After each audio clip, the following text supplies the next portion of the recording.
Olá, meus amigos, minhas amigas, mais uma vez estou aqui para dar continuidade ao estudo passado, onde nós estudamos sobre o sonho do rei Nabucodonosor, né?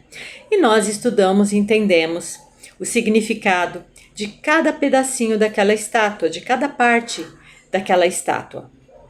E nós então hoje nós vamos estudar o que significa a pedra. O que significa a pedra? Daniel disse para o rei o significado da pedra. Daniel disse para o rei que a pedra também significava um rei, mas um rei diferente dos outros, um rei que jamais acabaria, um rei que viria a esse mundo para reinar para todos sempre, por toda a eternidade. E quem é esse rei simbolizado pela pedra? É o que nós vamos estudar hoje. Lá em Atos capítulo 4, versículo 11, diz o seguinte: Este Jesus é pedra rejeitada por vós os construtores, o qual se tornou a pedra angular. Então aqui está falando que Jesus é a pedra. Então quem é esse rei que um dia vai vir para reinar eternamente? Jesus. A pedra significa a volta de Jesus. E sabe por que Jesus vai voltar? Porque Jesus mesmo, ele prometeu. A palavra dele disse, ele mesmo prometeu, ele falou com os próprios lábios dele. Numa ocasião em que ele estava com os discípulos, está relatado em São João capítulo 14, versículo do 1 ao 3, onde Jesus disse o seguinte, olha: Não se turbe o vosso coração. Credes em Deus, credes também em mim. Na casa de meu pai há muitas moradas. Se assim não fosse, eu não teria dito, pois eu vou preparar um lugar. E quando eu for e vos preparar o lugar, eu voltarei e vos receberei para mim mesmo, para que onde eu estou estejais vós também. Essa foi a promessa de Jesus. E como será a volta de Jesus? Lá em Apocalipse, capítulo 1, versículo 7, diz o seguinte: Eis que vem com as nuvens, e todo olho verá. A volta de Jesus vai ser visível por todos e ele vai voltar nas nuvens, ele não vai colocar os pés aqui na terra. Ele vai voltar nas nuvens do céu. E lá em Mateus capítulo 25, versículo 31, nos diz que Jesus não vai voltar sozinho. Ele vai voltar acompanhado de todos os anjos. Aqui diz o seguinte, olha: Quando vier o Filho do Homem na sua majestade e todos os seus anjos com ele, então se assentará no trono da sua glória. Então Jesus vai voltar realmente para reinar, para sentar no trono e reinar, e ele vai voltar acompanhado de todos os anjos. E sabe o que vai acontecer com aquelas pessoas que morreram na esperança e na certeza dessa promessa da volta de Jesus? Lá em 1 Tessalonicenses capítulo 4, versículo 16 e 17 diz o seguinte: Portanto, o Senhor mesmo, dada a sua palavra de ordem, ouvida a voz do arcanjo e ressoada a trombeta de Deus, descerá dos céus e os mortos em Cristo ressuscitarão primeiro. Depois nós, os que estivermos vivos, seremos arrebatados juntamente com eles entre nuvens para o encontro do Senhor nos ares, e assim estaremos para sempre com o Senhor. Então, quando Jesus voltar, os que morreram em Cristo serão ressuscitados.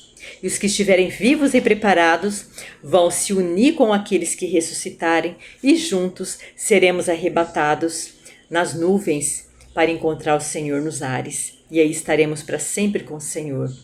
Mas sabe o que vai acontecer com aquelas pessoas que não se prepararem, que não aceitarem a Jesus como seu único salvador pessoal?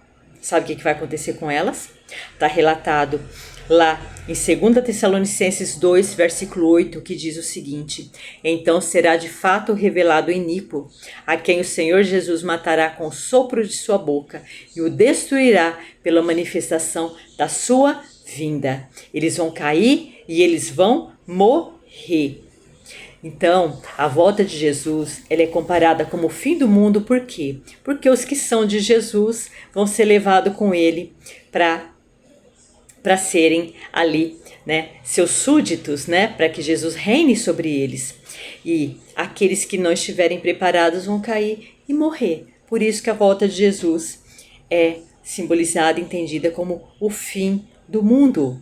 Né? Então existirá duas classes de pessoas: aqueles que vão reinar com Cristo, fazer parte do reinado de Cristo por toda a eternidade, e aqueles que não farão parte do reinado de Cristo. E lá em Apocalipse capítulo 6, versículo do 15 ao 17, nos relata o desespero que irão sentir aqueles que não estarão preparados para ir com Jesus.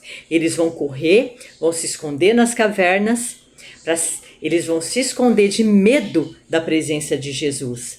Ao passo que aqueles que estiverem preparados, está relatado lá em Isaías capítulo 25, versículo 9, eles dirão o seguinte: eis que esse é o nosso Deus a quem esperávamos, na sua salvação nos alegraremos e nos exultaremos.